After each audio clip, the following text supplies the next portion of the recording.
Correio Rural, o agronegócio, empreendimentos rurais e as novidades no setor agrícola.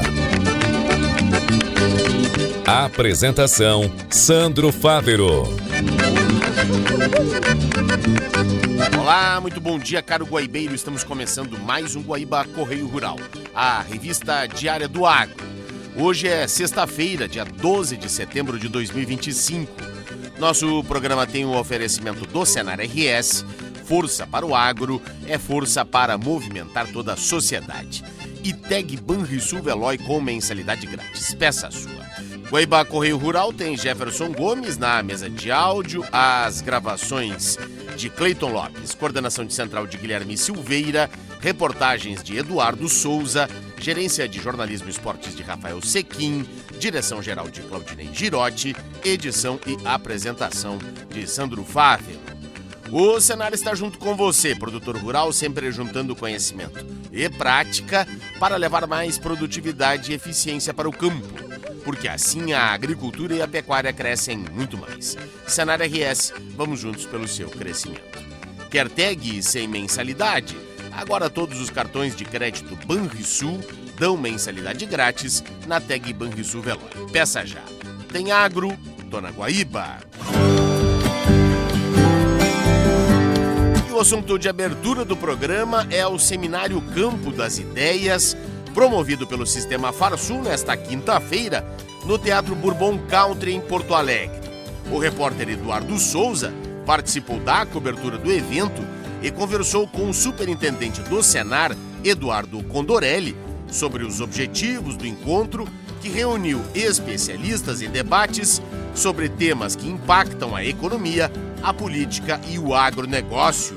Bom, oportunidade de uma grande reflexão, para o estado do Rio Grande do Sul, particularmente para o setor agro do estado, que tem um papel estratégico na sociedade gaúcha e, obviamente, trazendo essas pessoas de renome nacional, pessoas que têm uma experiência de muitos anos de políticas públicas, que compreendem a articulação do agro com a sociedade brasileira e também pessoas que estão em cargos importantes, que ocuparam posições importantes, tanto no cenário nacional quanto internacional, que podem nos ajudar, particularmente a nós gaúchos, a encontrarmos algumas soluções para os problemas que estão deixando de ser conjunturais na nossa vida e passando a ser problemas estruturais.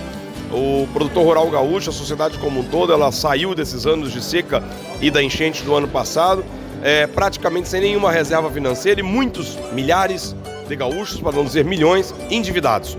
O país inteiro passa por muitas dificuldades econômicas, mas o Rio Grande do Sul particularmente tem sido um dos expoentes na lista dos problemas, e o seminário se dispõe justamente a isso, a trazer essa reflexão. Quais os principais problemas que foram enumerados até agora e que serão ao longo da tarde?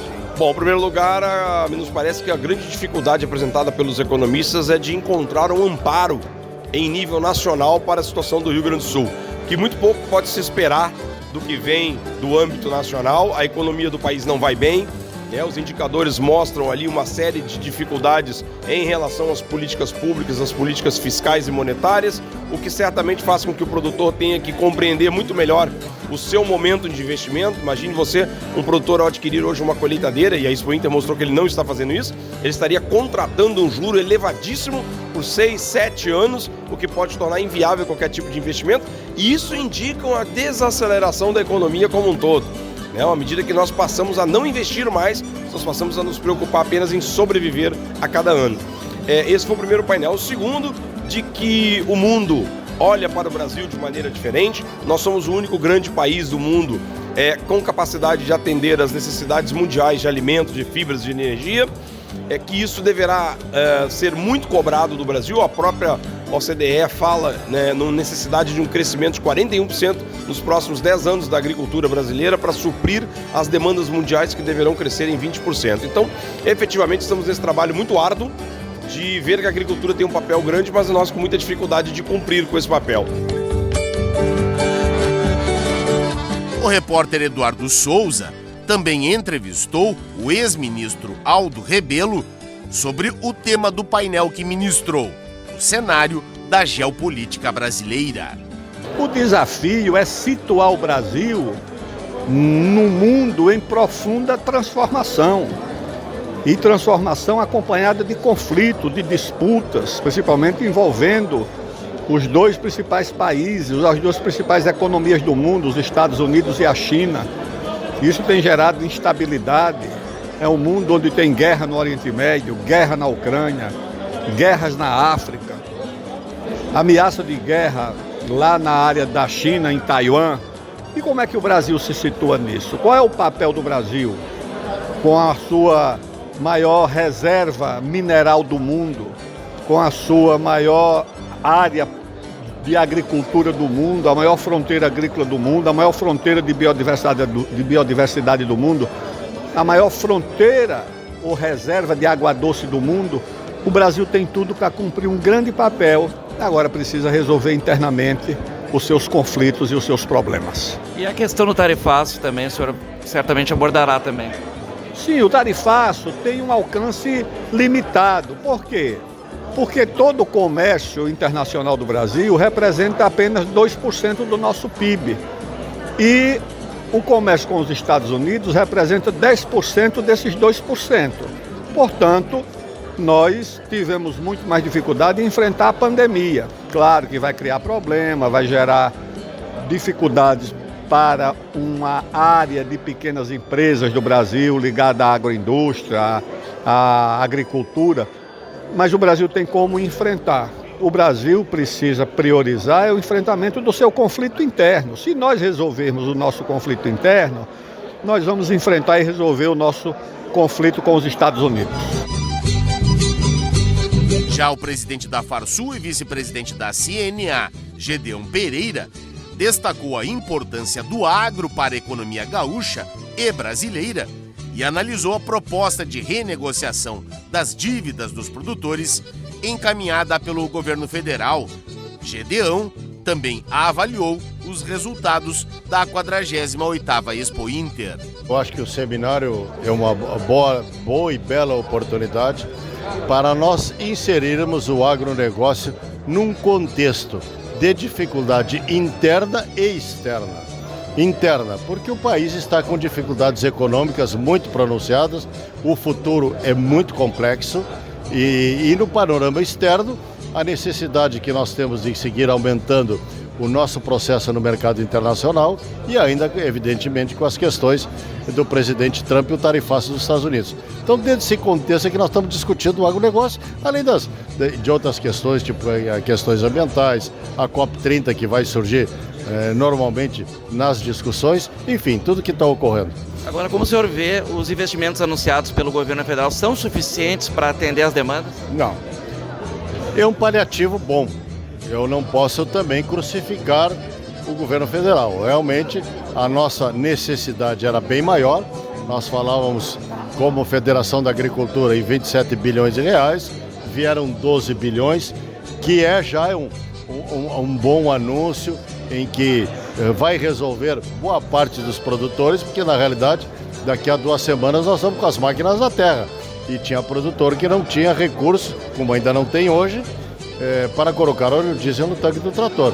Então, realmente, o Rio Grande do Sul estava correndo o risco de perder parte do seu capital, que é a qualidade do agricultor que tem, que não é por uma questão de falta de gerenciamento, senão por uma alteração climática que vem afetando fortemente a agricultura gaúcha. E para finalizar, que mensagem passa a diminuição da compra, das máquinas agrícolas que foi passada durante a Expo Inter? Eu acho que a Expo Inter ela nos apresentou muita coerência.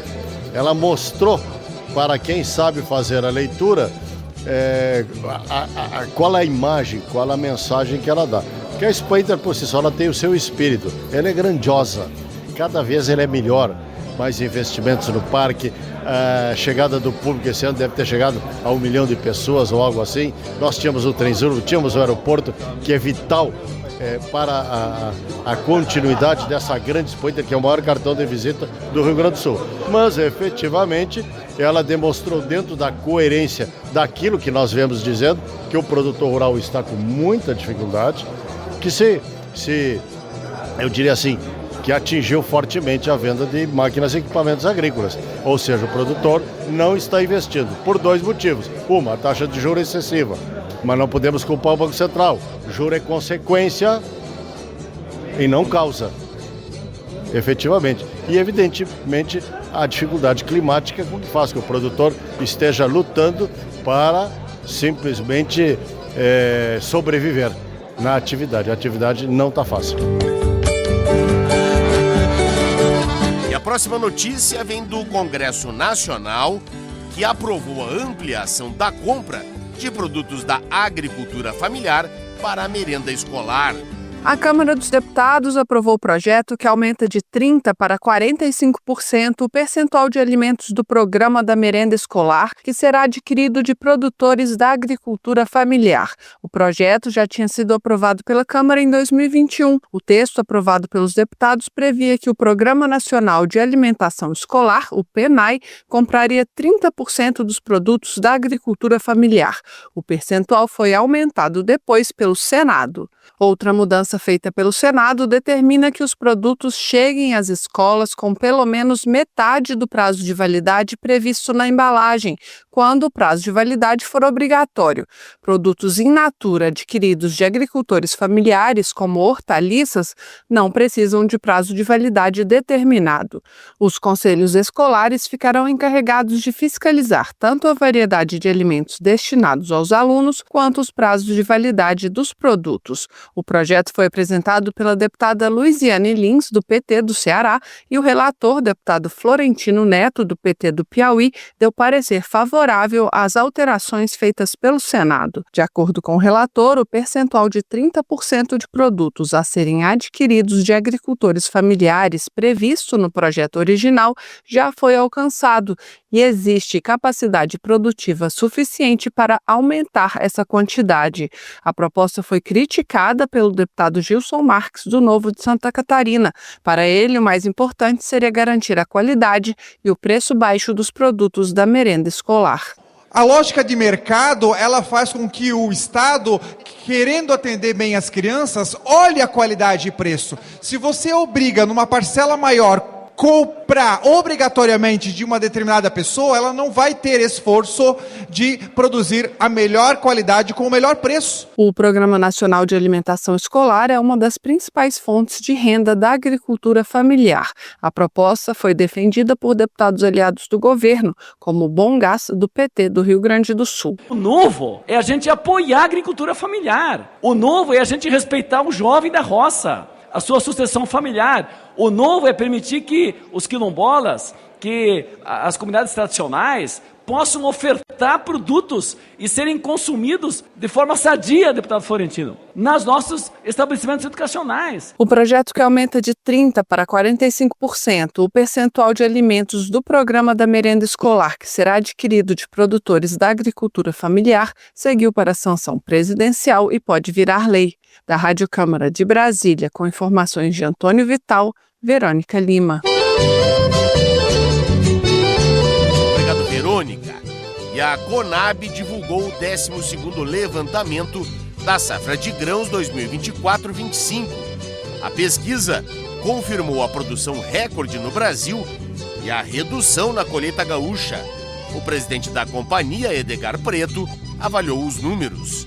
E me dirijo agora ao Rio Grande do Sul, porque a estimativa de produção no estado do Rio Grande do Sul é 35,9 milhões de toneladas. Isso representa, comparando com a safra do ano passado, uma redução de 7,8%. Mesmo assim, o Rio Grande do Sul segue sendo o quarto estado mais produtor de grãos do Brasil. Entre as culturas que tiveram um bom resultado está o arroz. Conab estimou e acertou a produção em 8,7 milhões de toneladas, tem um extraordinário aumento de 22% em comparação com a safra do ano passado. Tivemos também um bom crescimento na produção de milho. Primeira safra, que é do Rio Grande do Sul, que é o maior produtor da primeira safra de milho, 5,4 milhões de toneladas, também um aumento expressivo de 12%. E a soja teve uma queda importante. Fechou com 16,6 milhões de toneladas a nossa produção, o que significa uma redução de 23,6%. Vocês lembram que faltou chuva no momento mais agudo da cultura, que foi da floração, preenchimento de grãos. Aqueles calorões extremos também foi muito prejudicial à soja, que ela representa 50% de toda a produção de grãos do Rio Grande do Sul vem da soja. Quando a gente tem uma quebra de 23% ou mais, claro que impacta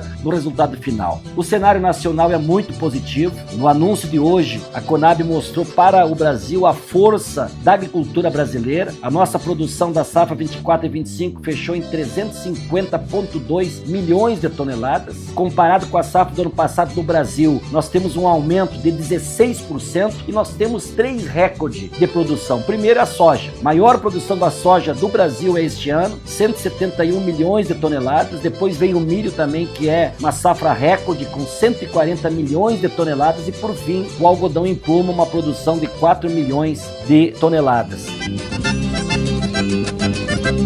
E assim concluímos este primeiro bloco em nome do Senar RS, força para o agro, força para movimentar toda a sociedade, e Teg Banrisul Veloy com mensalidade grátis. Peça a sua. A gente vai para o intervalo e volta já já.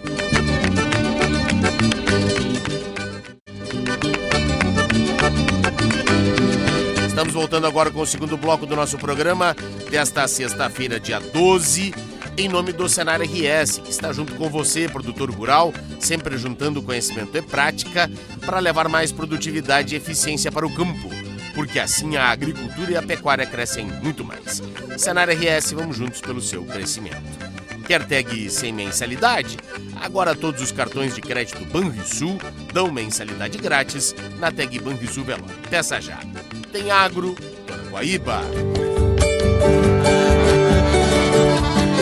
Bom, no Guaíba Correio Rural da manhã de hoje, nós vamos falar da pecuária leiteira, pois o deputado estadual Elton Weber, do PSB, protocolou nesta semana, na Assembleia Legislativa, o projeto de lei que cria o ProLeite RS, que é o Programa Estadual de Incentivo à Produção Leiteira. Proposta tem como objetivo central melhorar a competitividade do setor, aí com destaque para uma medida considerada estratégica, o subsídio integral dos juros de financiamentos bancários contraídos pelos produtores.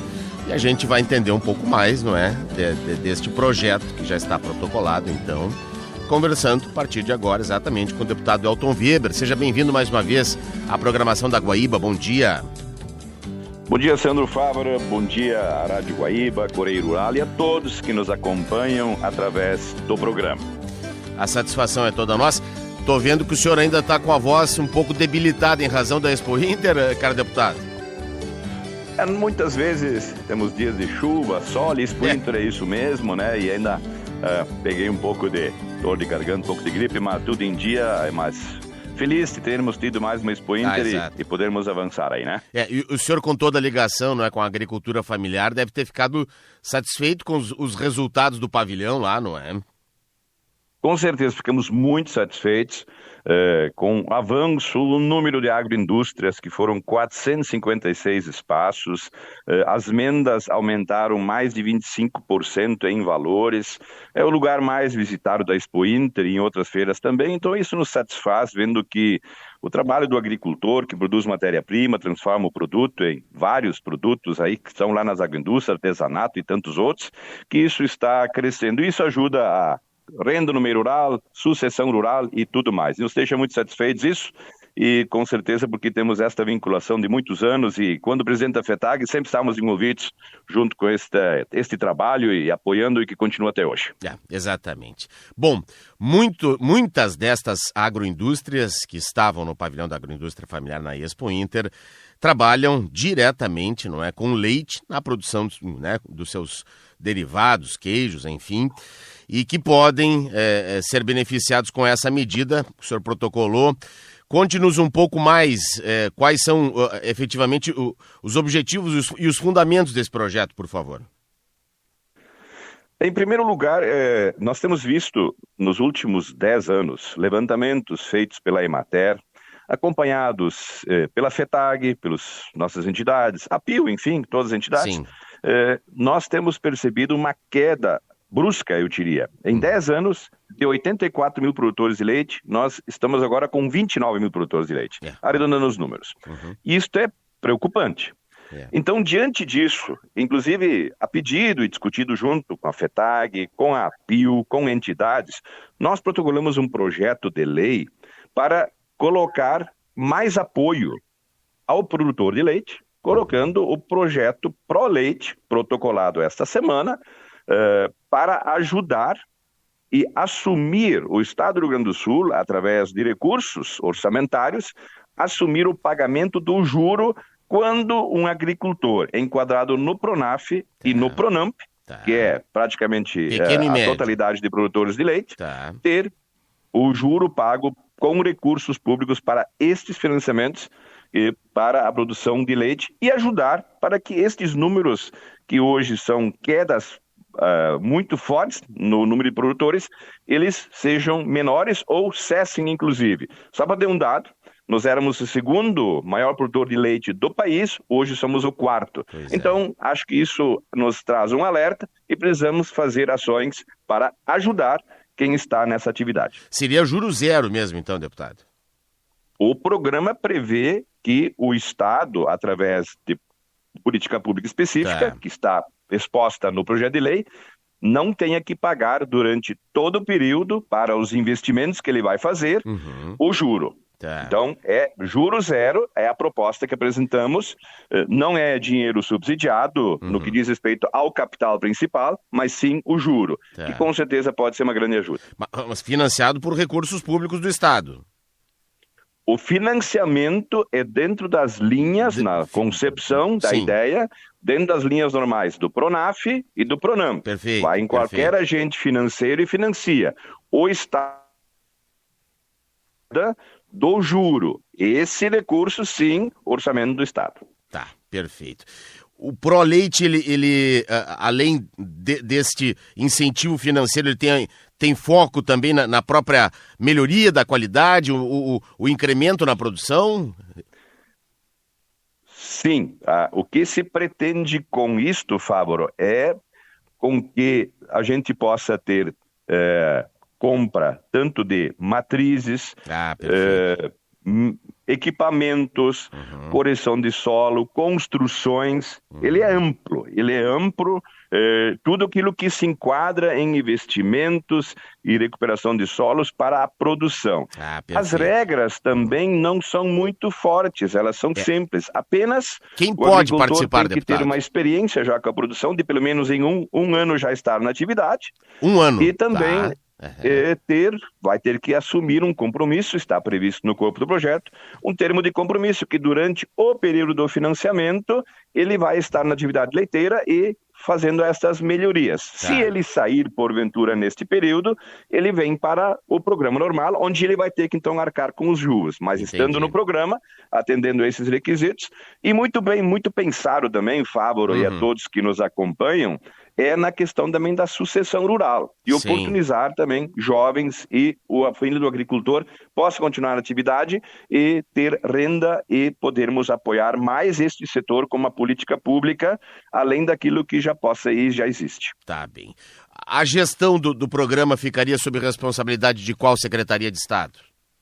A Secretaria da Agricultura, Pecuária e Produção Sustentável e a Secretaria do Desenvolvimento Rural, que são as secretarias que cuidam, né, do meio rural nosso a nível de Estado. Tá bem. A sociedade civil, os produtores também integrariam de alguma forma a gestão? A gestão está prevista que tenha um comitê gestor, logicamente composto por representantes dessas secretarias e coordenado pelo Estado, pela política pública, mas também com a participação da sociedade civil. Inclusive, na nossa opinião, a gente não escreveu especificamente no projeto, mas nós temos hoje o fundo estadual, que é o FEAPER. Então, quem sabe, essa é uma liberdade que o gestor público tem que ter, talvez de colocar junto ao FEAPER, aonde a sociedade civil está junta com os representantes do Estado, para definir todas as questões mais peculiares de um programa, mas nós defendemos e queremos, a partir da discussão com produtores, entidades, FETAG, APIL e demais, que haja um programa com volumes robustos para equalizar o juro para quem investe e quer continuar e aumentar e melhorar a produção de leite. Tá certo. Bom, tem o FEAPER e também tem o Fundoleite. Não seriam as mesmas atribuições do Fundoleite e o Proleite RS ou estes valores do Fundoleite poderiam ser inclusive agregados a este novo programa? Nós podemos, dentro da lógica, o projeto, certamente, quando aprovado, vamos trabalhar para isto, ele pode, por uma decisão do Poder Executivo, ser compartilhado tanto com o FEAPER quanto com o Fundo Leite. A origem de recursos é sempre do Poder Executivo, porque é dali que tem o recurso. A Assembleia não dispõe desta questão, por isso que deixamos aberto e a liberdade do ente público definir origem de recursos, fundos que vão apoiar e quem vai estar dentro deste contexto. Nós estamos propondo uma política pública de pagamento de juros para incentivar e ajudar a minimizar custos na questão do financiamento dos produtores de leite. Perfeito. Próximos passos protocolares dentro da Assembleia agora, deputado? Protocolado já dentro da Assembleia, deverá nos próximos 10 dias ir para a CCJ, receber a indicação de um relator e aí começa o processo interno. A nossa perspectiva, dentro do que nós pudermos trabalhar, já falamos com alguns colegas deputados sobre isso e deputadas, para que a gente, quem sabe, até o final do ano tenha uma posição e, quem sabe, possa até aprovar isto. E, logicamente, também dialogando com o Executivo para a implementação, porque, afinal, posteriormente, aprovando uma lei, fica ao Executivo a questão da implementação. E nós vamos acompanhar e trabalhar isto sempre também a partir da participação das entidades que representam o nosso setor leiteiro e produtores no Estado. Excelente. Caro deputado Elton Weber, do PSB Gaúcho, mais uma vez nossos agradecimentos e atender o convite aqui da Rádio Guaíba, participar do nosso programa e falar então deste projeto de lei que começa a tramitar na Assembleia, que é o Proleite, incentivando a cadeia leiteira aqui do Rio Grande do Sul. Muito obrigado, tenha um bom dia, deputado. Obrigado, Fávaro, obrigado também à Rádio Guaíba, a todos que nos acompanham, um abraço e até a próxima oportunidade. E a última notícia do programa de hoje foi lançada na noite passada em Campo Novo, na região Celeiro, a Expo Agro Cotricampo 2026. Participaram da cerimônia representantes da imprensa, expositores, patrocinadores e entidades parceiras.